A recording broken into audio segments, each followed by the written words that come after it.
वालेकुम। यूट्यूब पर मेरे चैनल रहबर में आपका तहे दिल से खैर मकदम है। आज की मेरी कहानी का उन्वान है खुदी को कर बुलंद इतना।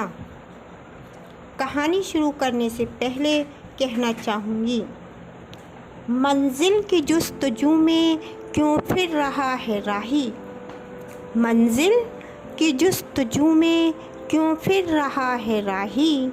इतना अजीम बन जा मंजिल तुझे पुकारे। तमाम रात मूसलाधार बारिश होने के बाद आसमान निखरा हुआ था। सूरज की नर्म नर्म शाएं एक अजीब समा पैदा कर रही थीं।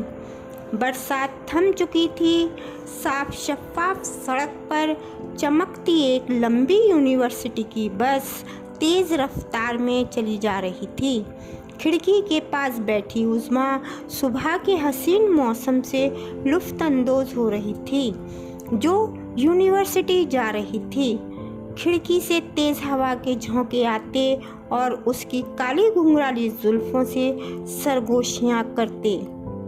उज़्मा अपने दस्ते नाज से बार बार संवारती।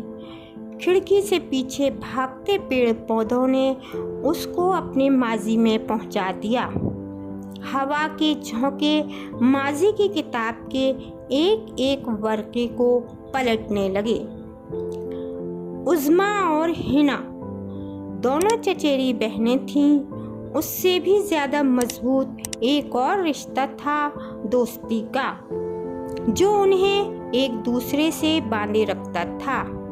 उज़्मा मुतवस्सित घराने से ताल्लुक़ रखती थी, जबकि हिना के घर रुपए पैसे की खूब रोल चोल थी, जिसने उसको शौक चंचल और लापरवाह बना दिया था।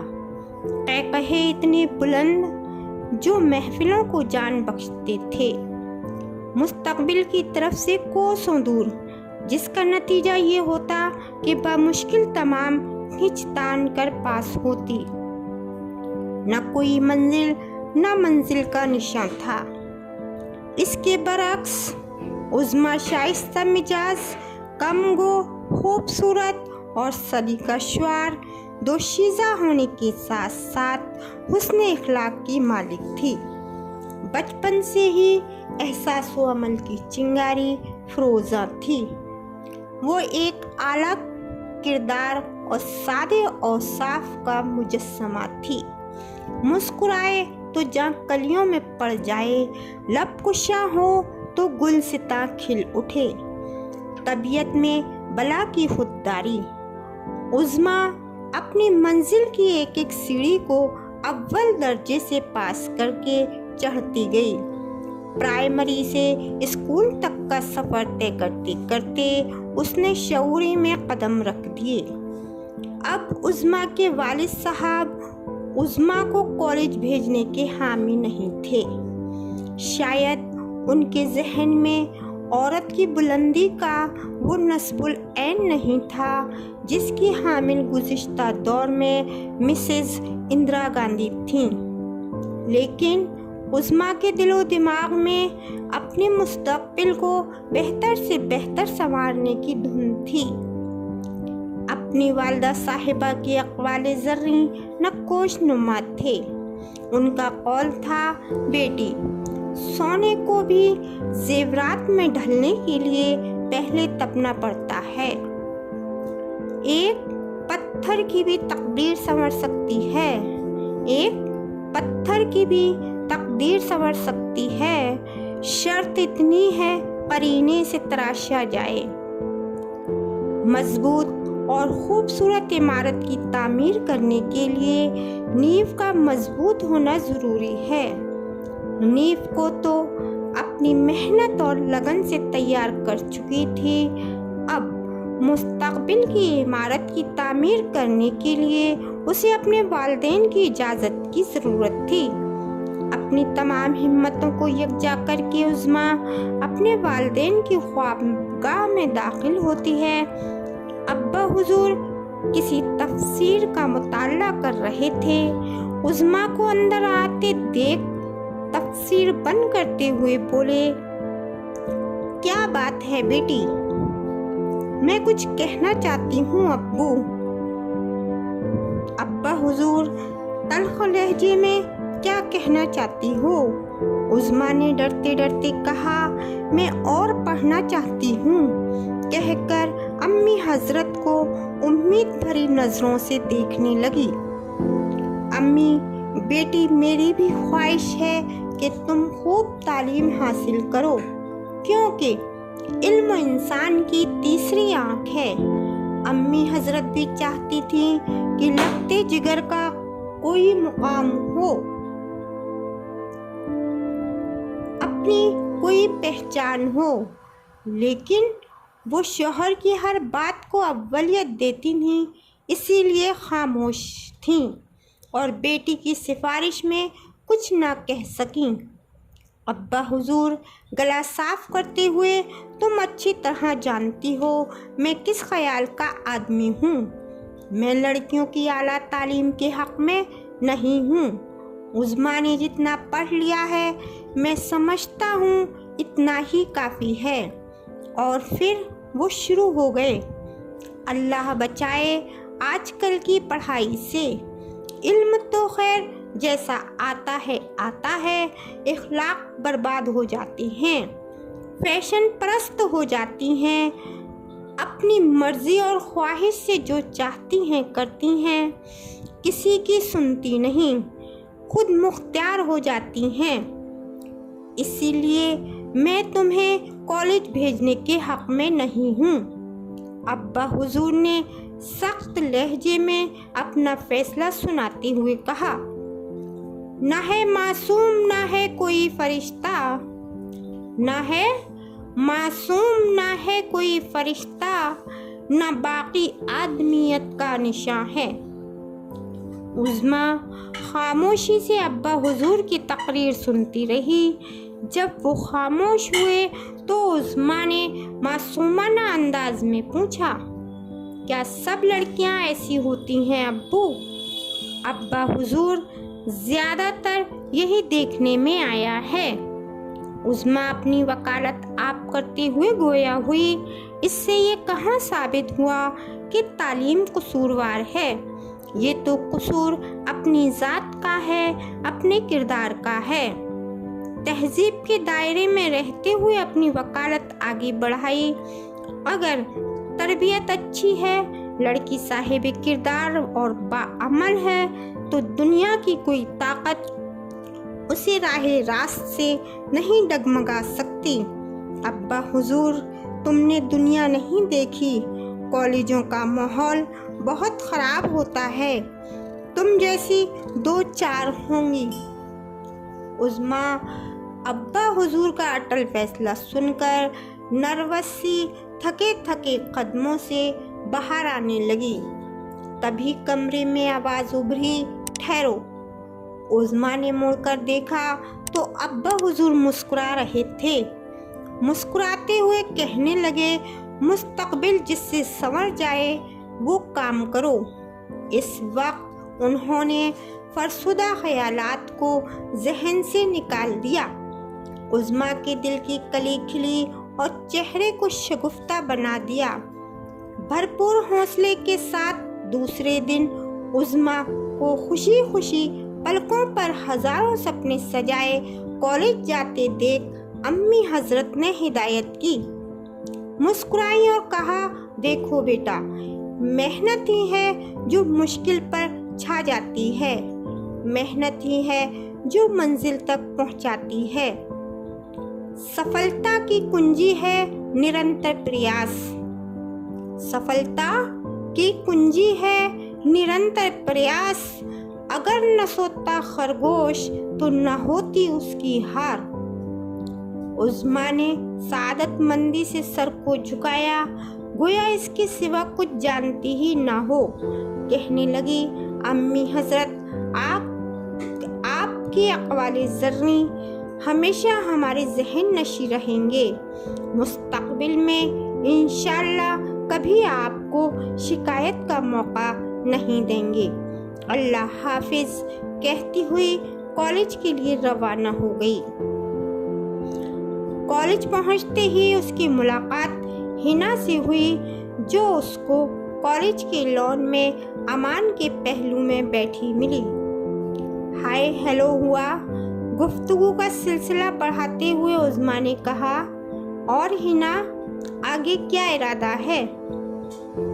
हिना हस्बे मामूल मुस्कुराई। इरादे तो नेक हैं, कहते हुए अमान की तरफ देखा और एक बुलंद कहकहा हवा में उड़ा दिया। लापरवाही के साथ कहने लगी, ज्यादा पढ़ लिख कर क्या होगा, लड़कियों का काम महज खानादारी है। उज़्मा चंद लम्हों के लिए उसकी नादानी पर खामोश हो गई, फिर मुखातिब हुई। कीमत समझो वक्त की, आता है एक बार। कीमत समझो वक्त की, आता है एक बार। कर लो जितना कर सको, मत बैठो बेकार। समझी? आगे उसने अपने रोशन ख्यालात से आरास्ता करते हुए कहा, अमूर खानादारी का सलीका भी औरत को तालीम से ही आता है। तालीम इंसान की वहशत और दीवानगी दूर करती है। इल्म दिल को इस तरह जिंदा रखता है जिस तरह बारिश ज़मीन को। इल्म दौलत से बेहतर है। दौलत कारून और फिरौन को मिली, जबकि इल्म पैगंबरों के हिस्से में आया। इल्म इंसान की तीसरी आँख होने के साथ साथ कामयाबी की पहली किरण है। अपने तबादले ख्याल करते हुए आगे कहा, दौलत से कीमती लिबास खरीदे जा सकते हैं मगर हुस्न नहीं। दौलत से किताबें तो खरीदी जा सकती हैं मगर इल्म नहीं। ये तो मेहनत से और लगन से हासिल किया जाता है। उज़्मा ने हिना को समझाया, एजुकेशन बढ़ाने में कोई हर्ज नहीं, कभी भी काम आ सकती है। जवाब में हिना मुस्कुराई, सोचेंगे लापरवाना अंदाज में कहा और उठकर अमान के साथ चल दी।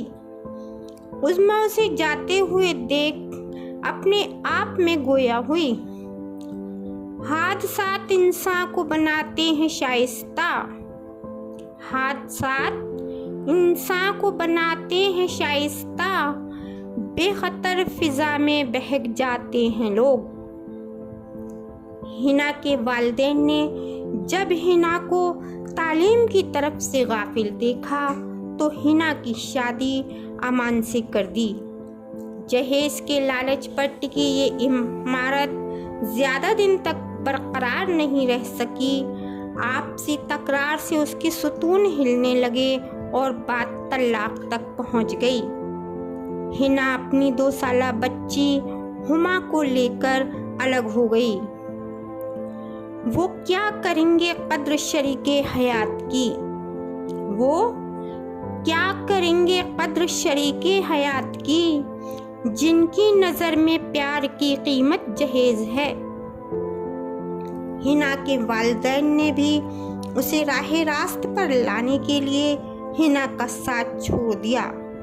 उज़्मा को इस बात का यकीन था कि वालिदैन अपने बच्चों का अच्छा बुरा सोचने के हामिल होते हैं। उनकी तजुर्बेकार निगाहें बच्चों के मुस्तकबिल का बखूबी अंदाज़ा लगा लेती हैं। इसलिए ये जिम्मेदारी लड़के लड़कियों को अपने हाथ में नहीं लेनी चाहिए। बस के हॉर्न की आवाज़ ने उसे चौंका दिया।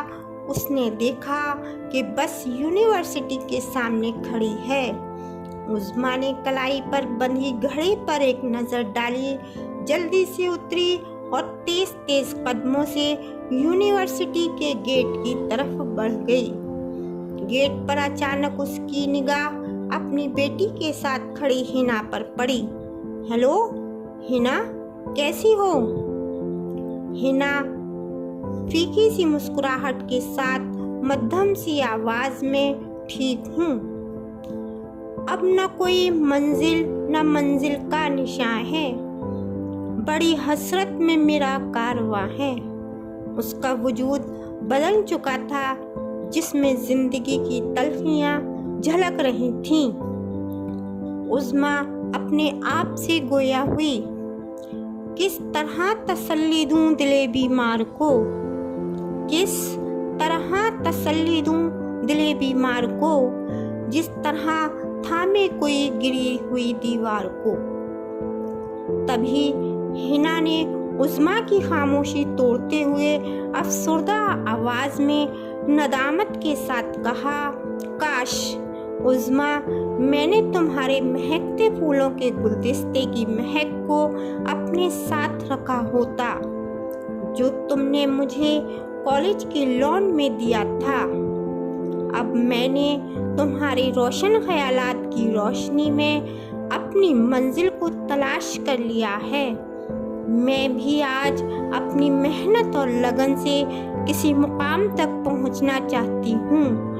इंशाअल्लाह अपनी हुमा का मुस्तकबिल बेहतर से बेहतर बनाऊंगी, क्योंकि मैं नहीं चाहती कि मेरी भूल का शिकार मेरी बच्ची बने। अब हिना के न कदमों तले ज़मीं न सर पर आसमां महसूस हो रहा था। उसकी इस हालत पर उज़्मा ने इस जालिम ज़माने का शिकवे इजहार किया। इखलाक मर चुका है, शराफत न ढूंढिए। इखलाक मर चुका है, शराफत न ढूंढिए। इस दौरे नामुराद में मोहब्बत न ढूंढिए। हिना के इस बदलाव को देखकर उज़्मा का चेहरा खिल उठा और फिर दोनों ने नन्ही कली हुमा की उंगलियां थामकर एक साथ यूनिवर्सिटी के अंदर कदम बढ़ाए। उज़्मा ने हिना की तरफ गर्दन फेर कर पूरे एतमाद के साथ कहा, खुदी को कर बुलंद इतना कि हर तकदीर से पहले, खुदी को कर बुलंद इतना कि हर तकदीर से पहले, खुदा बंदे से खुद पूछे, बता तेरी रज़ा क्या है।